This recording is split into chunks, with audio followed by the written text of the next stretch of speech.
परम पूज्य सद्गुरुदेव की परम पूज्य सद्गुरुदेव की जय गुरुदेव और स्वागत है आपका जनहित एक्सप्रेस न्यूज में।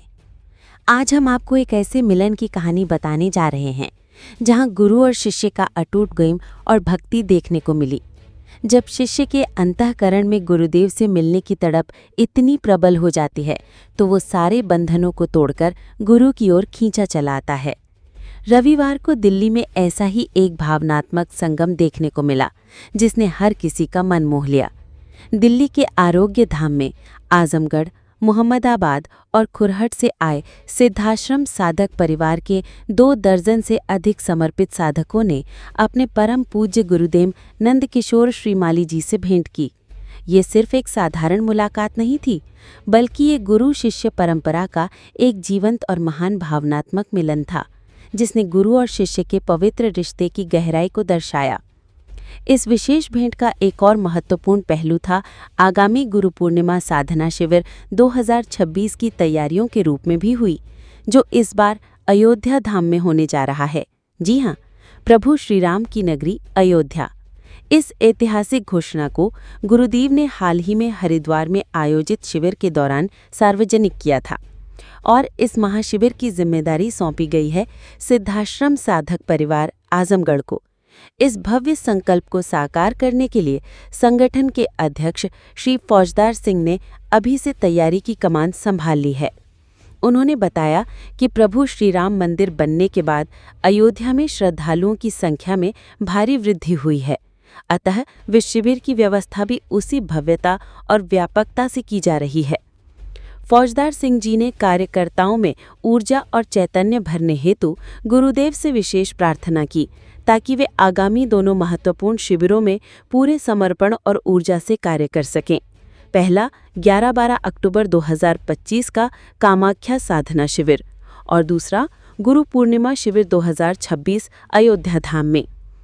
गुरुदेव नंदकिशोर श्रीमाली जी ने अपने सभी साधकों को हृदय से आशीर्वचन देते हुए कहा, निखिल शिष्य सदैव चैतन्यवान रहते हैं।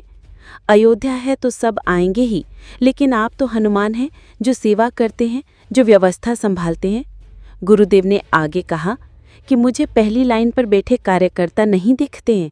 मेरा ध्यान और आशीर्वाद उस साधक पर भी रहता है जो जूता चप्पल काउंटर पर है, जो भोजन व्यवस्था में है, जो सूचना केंद्र पर सेवा दे रहा है। मेरे लिए हर कर्मयोगी समान रूप से प्रिय है। गुरुदेव के इन प्रेरक वचनों से आजमगढ़ और मऊ के साधक दल में नई ऊर्जा का संचार हुआ। कार्यकर्ताओं ने गुरुदेव के चरणों में ये संकल्प लिया कि वे दोनों शिविरों को ऐतिहासिक बनाने में कोई कसर नहीं छोड़ेंगे। इस मौके पर Faujdar Singh, Ram Milan Singh, Arun Singh advocate, doctor Dinesh Mishra, Meera Mishra, doctor Siddheshwar Sharma, Ramashankar Yadav, Indumati Rai, Ram Surat Yadav, Ved Prakash, Ramuram Arya, Makhanlal Sanyasi, Ram Awadh Chauhan, Akhilesh Kumar, Nagendra Kumar, Poonam, Vimla Yadav, लालसा यादव सहित अन्य समर्पित साधक उपस्थित थे।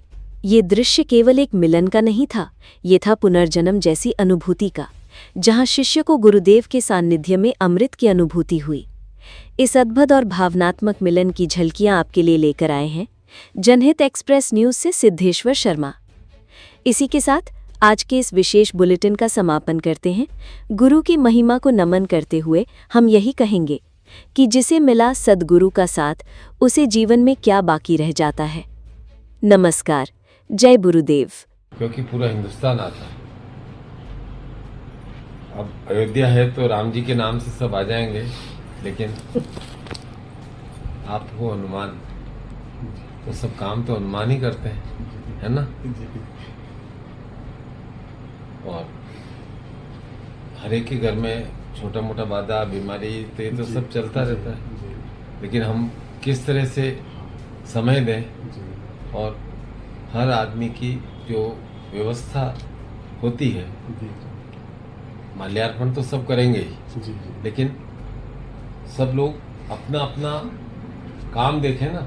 चाहे पानी का काम है, चाहे रूम डिस्ट्रीब्यूशन का काम है, चाहे नाश्ते का काम है, चाहे भोजन का टीम है, वो भोजन की टीम को ऐसा नहीं लगना चाहिए कि लोग गुरुजी तो हमें देख नहीं रहे हैं। तो आगे की पंक्ति में बैठने वाले कार्यकर्ता को मैं नहीं देखता हूँ।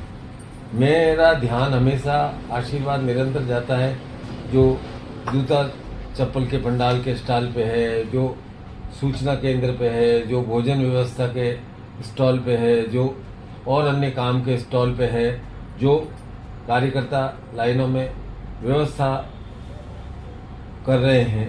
वो क्या है कि जब समस्या को समस्या मान लेते हैं ना, तो वो समस्या विकराल लगने लगती है। जब हम सोचते हैं कि अरे हनुमान जी की तरह सोचते हैं कि पर्वत ही तो उठाना है, लो मैं उठा सकता हूँ, तो फिर वो समस्या हल्की लगने लग जाती है।